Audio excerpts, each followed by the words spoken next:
Very often, when our kids come back from school and we ask them, hey, so how was your day at school today? And all we get is monosyllables: good, fine, or okay, right?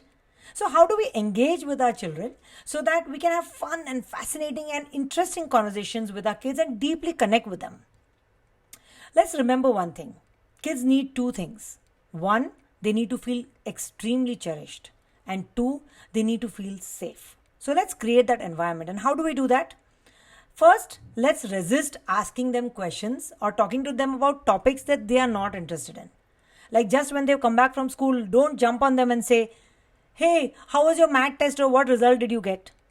Instead, ask them questions that require a response. Like, who did you have lunch with? Or was there somebody who was absent from school today? Pretty non threatening, right? You will see that they will connect with you immediately.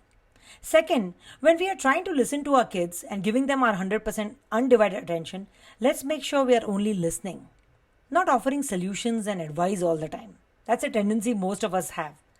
But just listen. And third, let's set up a time where we will engage with our children regularly. For example, they've just come back from school, they're having a snack. Have a chit chat, small conversation with them about non threatening topics and see how interesting and fun the conversation will be. I'm sure that we will be able to engage with our children more deeply. Hope this helps.